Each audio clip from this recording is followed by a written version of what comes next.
નમસ્કાર. જો ગુજરાતમાં સરકારી નોકરીની રાહ જોવાઈ રહી હોય તો સમજો કે એ ઘડી આવી ગઈ છે. ગુજરાત સરકારે એક એવી બમ્પર ભરતી બહાર પાડી છે જેની સૌ કોઈ રાહ જોઈ રહ્યા હતા. ચાલો આ સુવર્ણ તક વિશેની બધી જ વિગતો જાણીએ. જી હા, આ આંકડો બિલકુલ સાચો છે. કુલ 5,370 જગ્યાઓ. ગુજરાતના યુવાનો માટે સરકારી સેવામાં જોડાવાની આ એક ખરેખર બહુ જ મોટી તક છે.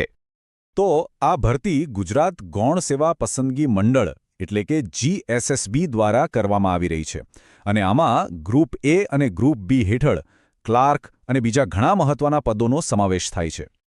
આટલી મોટી ભરતીને આપણે સરળતાથી સમજી શકીએ એ માટે આપણે આ 6 મુદ્દાઓ પર વાત કરીશું. પહેલાં તો જાહેરાત શું છે, પછી કઈ કઈ જગ્યાઓ છે, અરજી કઈ રીતે કરવાની છે, કઈ વાતોનું ખાસ ધ્યાન રાખવાનું છે, જગ્યાઓનું વર્ગીકરણ કેવું છે અને છેલ્લે હવે આગળ શું કરવું.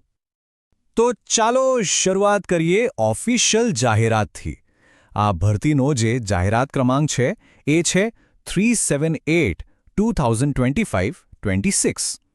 ફોર્મ ભરતી વખતે કે પછી કોઈ પણ માહિતી શોધતી વખતે આ નંબર બહુ જ કામ લાગશે, એટલે આને ખાસ નોંધી લેવો. આ ભરતી સંયુક્ત સ્પર્ધાત્મક પરીક્ષા દ્વારા થશે. આનો સૌથી મોટો ફાયદો એ છે કે ગ્રુપ એ અને ગ્રુપ બીના અલગ અલગ પદો માટે વારંવાર પરીક્ષાઓ આપવાની જરૂર નથી. બસ એક જ પરીક્ષાથી અનેક તકોના દરવાજા ખુલી જશે. હવે વાત કરીએ એ 5,000થી પણ વધારે જગ્યાઓની. ચાલો જરા ઊંડાણમાં ઉતરીએ અને જોઈએ કે ગ્રુપ એ અને ગ્રુપ બીમાં કયા કયા પદો પર કેટલી તકો રહેલી છે. જુઓ, કુલ જગ્યાઓને 2 ભાગમાં વહેંચવામાં આવી છે. એક છે ગ્રુપ એ, જેમાં 2365 જગ્યાઓ છે, અને બીજું છે ગ્રુપ બી, જેમાં 3005 જગ્યાઓ છે. એટલે કે ગ્રુપ બીમાં તકો થોડી વધારે દેખાઈ રહી છે. આ ચાર્ટ પરથી એક વાત એકદમ સ્પષ્ટ થઈ જાય છે. ગ્રુપ બીમાં ગ્રુપ એ કરતાં લગભગ 600 જેટલી વધુ જગ્યાઓ છે. આનો સીધો મતલબ એ છે કે જુનિયર ક્લાર્કની ભૂમિકા માટે બહુ મોટા પાયે ભરતી થઈ રહી છે. ગ્રુપ એની અંદર નજર કરીએ તો મહેસૂલી clerk, senior clerk, head clerk અને સમાજ કલ્યાણ નિરીક્ષક જેવા મુખ્ય પદો છે. પણ આમાં સૌથી વધુ જગ્યાઓ મહેસૂલી ક્લાર્કની છે. 1600. ખાસ કરીને મહેસૂલી ક્લાર્કની 1600 જગ્યાઓ. આ ગ્રુપ એમાં સૌથી મોટી તક છે અને ઘણા ઉમેદવારો માટે આ એક મુખ્ય ટાર્ગેટ બની શકે છે. હવે જો ગ્રુપ બીની વાત કરીએ ને, તો એમાં મુખ્યત્વે ફક્ત એક જ પદ માટે બહુ મોટા પાયે ભરતી થઈ રહી છે, અને એ પદ છે જુનિયર ક્લાર્ક. અને આંકડો તો જુઓ, 3005. આખી ભરતી પ્રક્રિયામાં કોઈ એક પદ માટેની આ સૌથી વધુ જગ્યાઓ છે.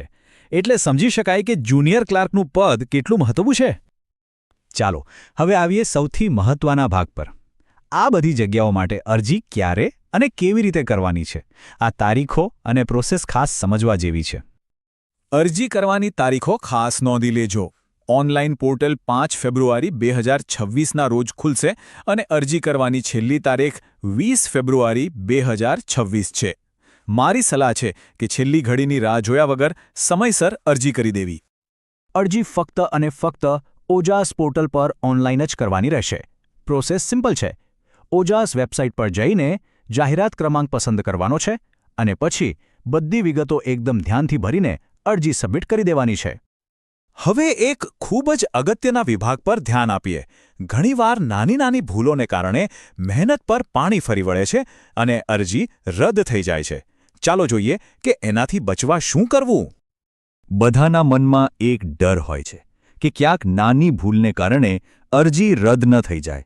તો સવાલ એ છે કે એવી કઈ બાબતો છે જેનું ખાસ ધ્યાન રાખવું જોઈએ. તો અરજી રદ ન થાય એ માટે આટલું ચોક્કસ કરવું. પહેલું, ફોર્મ ભરતી વખતે બધા ઓરિજિનલ ડોક્યુમેન્ટ્સ હાથવગા રાખો. બીજું, જરૂરી સર્ટિફિકેટ્સ પહેલેથી જ તૈયાર કરી લો. અને ત્રીજું, જે મોબાઈલ નંબર રજીસ્ટર કરાવો તે આખી ભરતી પ્રક્રિયા પૂરી ન થાય ત્યાં સુધી ચાલુ રહે એ બહુ જ જરૂરી છે. ઓફિશિયલ નોટિફિકેશનમાં જગ્યાઓના વર્ગીકરણ માટે વિગતવાર કોષ્ટકો આપેલા છે, જે સમજવા થોડા અઘરા લાગી શકે છે. ચાલો એને કેવી રીતે સમજવા એ શીખીએ.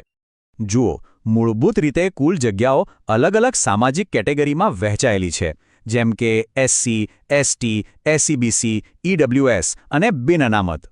એટલું જ નહીં, દરેક કેટેગરીમાં મહિલાઓ અને દિવ્યાંગ ઉમેદવારો માટે પણ અનામતની જોગવાઈ કરવામાં આવી છે.